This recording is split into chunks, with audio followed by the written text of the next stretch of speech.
Hey guys, today I want to go through a few tips that should help you become quick, quicker, quick, become faster on a new track in a shorter period of time by following just a few rules of thumb really that should apply to any track on which you run with the GT3. Most simple thing is thinking about Monza T1 first as a good example. This is most likely the straight where the cars are going the fastest, followed most likely by the slowest corner afterwards in comparison, which means the speed delta from Vmax on the straight to Vmin in the corner is the largest on Monza, I think, that we have on any track in ACC. At least I can't think of another corner that is as extreme. Maybe Mount Panorama, 280 something on the end of the straight, but the corner afterwards is not as slow as Monza T1. It's quite a bit quicker, so the speed delta there might not be as harsh, so the braking point could probably be a tiny bit later. Anyway, back to Monza. And in turn one, with any GT3, no matter if the cars are half a second or a second even apart over a lap, most of the braking points and acceleration points, epic points, lines through the corners between all cars will roughly be the same. And in Monza Turn 1, we know, which is now the harshest braking we have in the game, the braking point is roughly going to be 150 or 160 meter-ish, right? So if you want to play it safe, coming to a new track, be sure to find the 100 meter board, and this is the earliest braking you need to do in the entire game. There's no need ever to really look for the 200 meter board or look for the 250 meter board. They are there, but they're largely irrelevant. Just stick to the 150. That's going to be your latest or earliest braking point you will ever need. Most of the corners, except for Monza T1, will most likely be able to be approached with a later braking point as such. Then the other thing is, if the track is really new, a lot of you might already know this, some might not, so here's that thing. If there is a right corner ahead, then in, let's say, 90% of the cases, the braking markers will be on the other side of the track. So if you see the braking markers on the left, that's because you're supposed to brake on that side, so you see the boards better. And that's the next thingy, right? If you don't know what corner is coming, try to seek the boards in the distance, and they'll most likely tell you, okay, the board's on the left, so there's a right corner ahead. Very simple. Then maybe taking it one step further would be, let's say we have very rare of these situations like Monza or Mount Panorama where we're really looking for the roughly 100 meter braking marker. Most of the corners will probably live with a 100 meter board or 110 or 90, around that. I'd say the majority of corners you'll still be fine with a 100 meter board. There's only going to be very few where you're actually braking at the 50 or 75 meter distance. Then there might be corners where the boards are missing entirely. Either someone took them out or they never existed in the first place, and then we need other reference points on the track. One thing that is always there in ACC, once the track is rubbered in, you have this ideal line. And yeah, more often than not, you will see the ideal line become a little more dark, maybe become a little wider, exactly where your braking point is roughly going to be. So this is a second kind of good idea of where to place your initial braking point for testing. Sometimes going to be a bit too early, sometimes going to be a bit too late, but for your first laps on a new track, this is probably already a good idea. Then, of course, once we got that rough braking point sorted, those rules of thumb, then we want to go a bit further and actually talk about the few different lines and types of corners that are actually available in the game. And without talking about a particular corner, so we can say a few rules that will most likely lead you through every corner. Of course, in the first lap, it's not going to really make sense because you first have to see how long is that corner, how tight is that corner, what's the speed I can carry through there. But once you get 2 or 3 laps in, then it's about time to figure out, okay, what is probably the best line through that corner. And the rule of thumbs here are, the more degrees a corner has, the later the apex is going to be.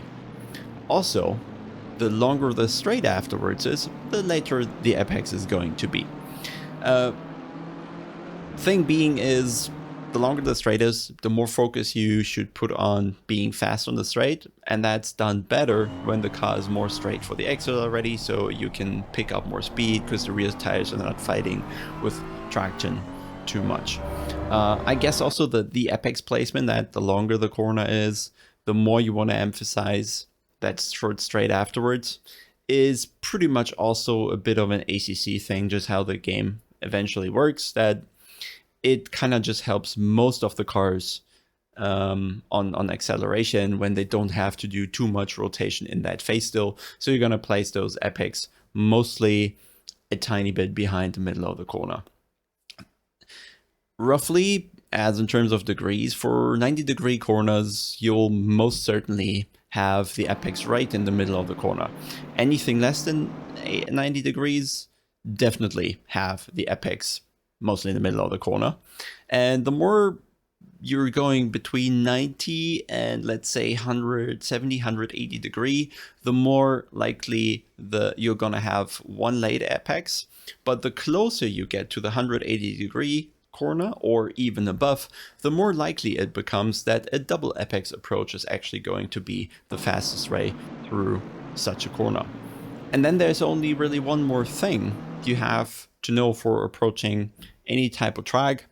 That is the slowest point in a corner, and can't be emphasized enough really. Slowest point in the corner means, and I really mean point, that there is a single point in the corner. Make it endlessly small, okay? There is a point where the car is going to be the slowest, which means up until this point, the car is going to slow down, and from this point, the car is going to be accelerating again, which also means when this is a single point with the slowest speed, and the speed up until this point is decreasing, from this point it's increasing, there should never be a phase where the speed is really steady throughout a corner.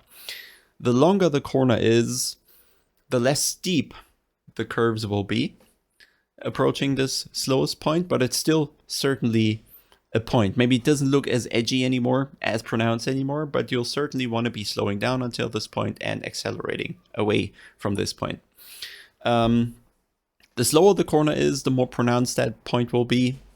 The longer the corner is, the less pronounced that will be, so to say. So just give you a few rough markers, but of course we also want to go through the data to really show this. And this is also part of why we have developed Popometer, because all this talking is kind of nice, but really putting it, or perceiving it visually is going to offer, hopefully, a lot more value. So just head over here to Hungary because it has a huge variety in corners. And I'm just trying to tell you where to actually look. We almost, for this one, we don't really need the pedal chart here, or also the steering is not really that important. What we're really looking for, let's zoom into corner 1 here, is what I mean by the slowest point in the corner. You can see here in the middle, up until this point, like something like 72 kilometers, the speed is going to come down. It either comes down from harsh braking, from trail braking, from very little trail braking, or from a slight coasting phase, which in this case is missing because we want to keep working the car. This is a thing that has happened since the patch 1.8. The cars don't really like coasting anymore. They have to be constantly worked in a lot of corners, not all of them.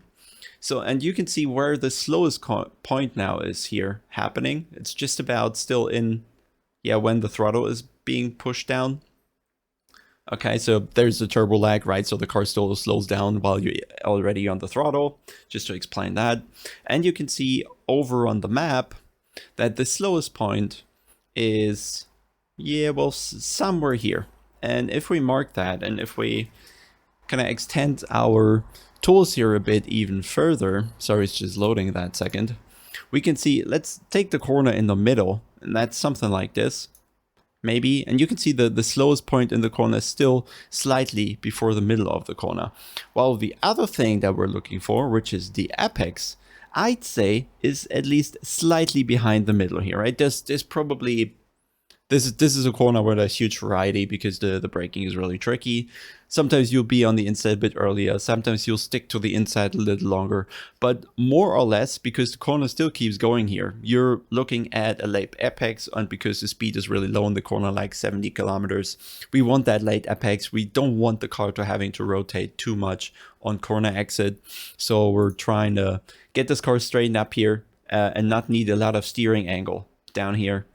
Once we're in that acceleration phase, we really want the rear tires to be able to put all the power into the ground to speed the car up. That's why we tend to place the apex a tiny bit later. Let's move on here. And that's why Hungary is so great. We have a huge variety in corners. And in this corner as well, this is, as you can see, this is not perfectly 180 degrees. This is probably more like 170, 175. I don't know exactly. Which is kind of yeah, falls nicely into place with what I've said earlier, that the longer the corner is, the closer it gets to 180 degrees, the more likely a double apex becomes. And in this corner, in fact, you can do those two lines. You can do a double apex, which would mean you'll be on the inside of the corner here, then you go a tiny bit wide here, and then you come back to the inside for a second apex. The interesting part here really is, and I haven't painted it that nice. Let's assume you're in the inside here.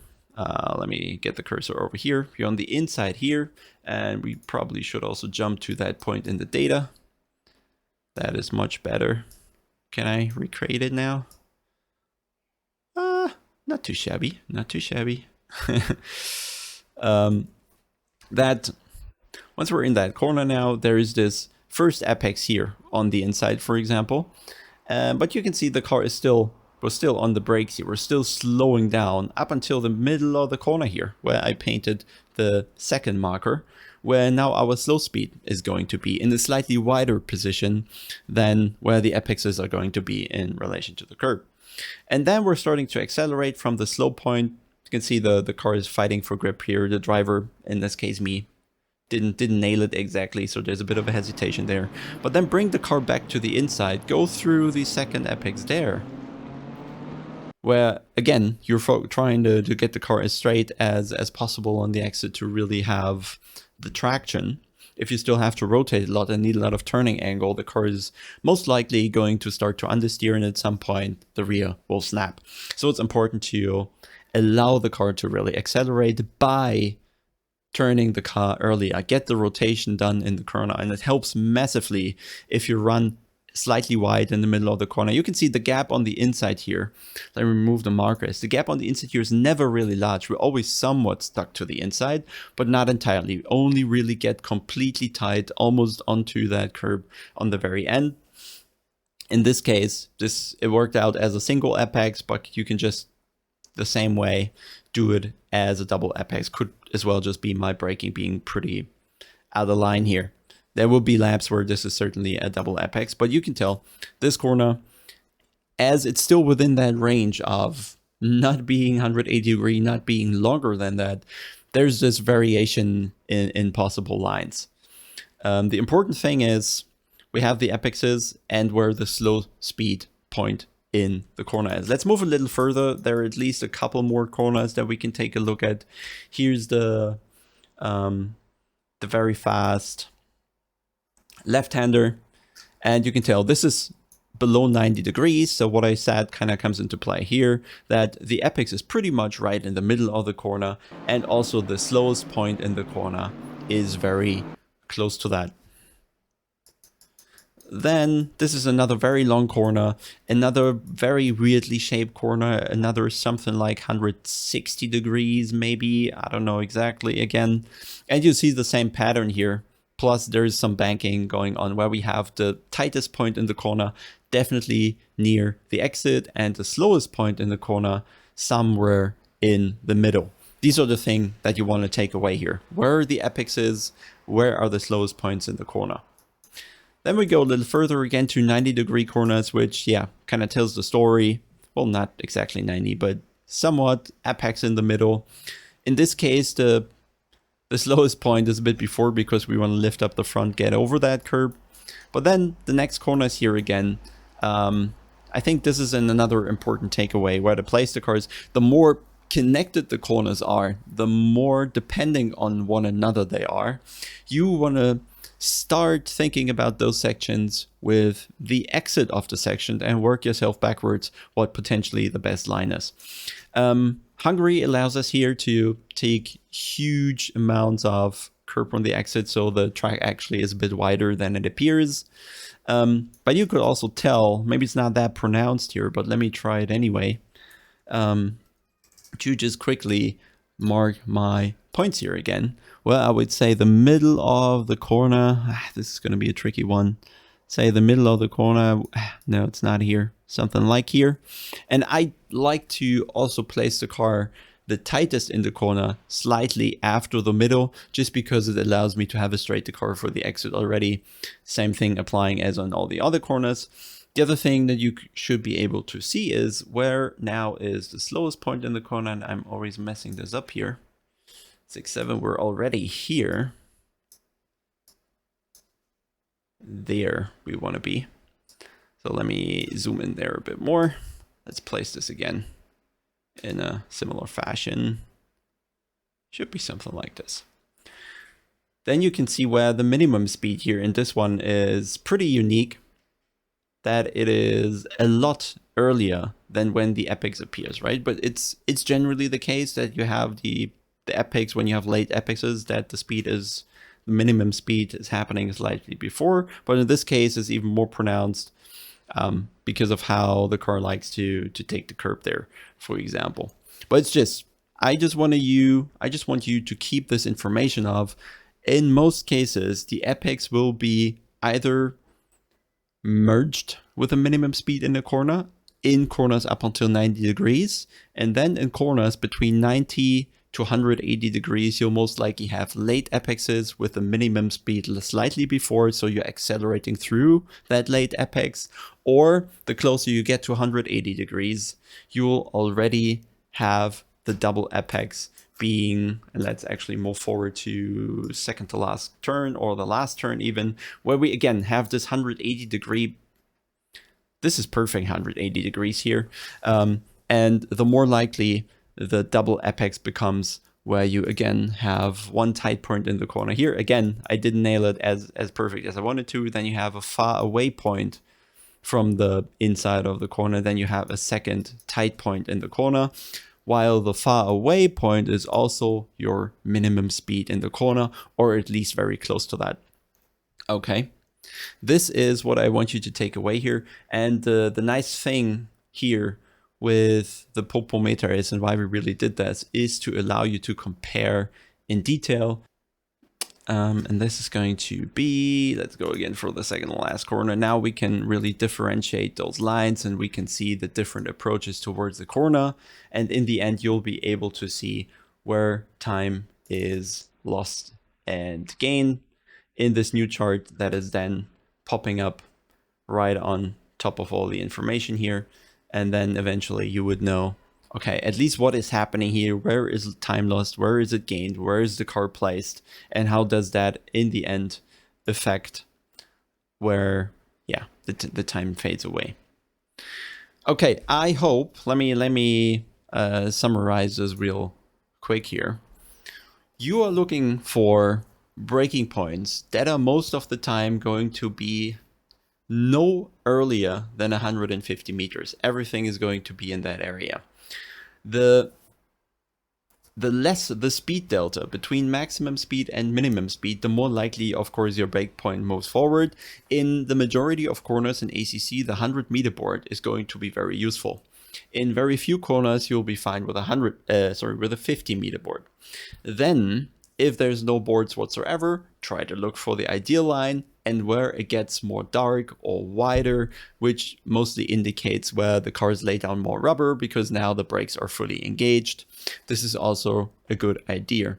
The next thing is check on which side the brake markers are actually placed, because this indicates on which side you should be braking, which means the corner is going into the other direction. Then we had the corner types. Everything up until 90 degree will have a single apex with a minimum speed slightly earlier or right in that apex. everything from 90 degrees to 180 degrees is going to have late apexes, most likely, with a minimum speed, most likely before you hit that late apex. And then the closer you get to 108 degree or more, it is much more likely you'll have a double apex approach where you're tight initially, slow in the middle of the corner, and then accelerate through a second apex with a straightened up car through the exit of the corner. So I hope this is helpful. Check out Popometer, because I think it should give you a good amount of insight with the pros driving the laps there. And we have a new feature coming up very shortly where you can compare with your teammates. So stay tuned and see you very soon.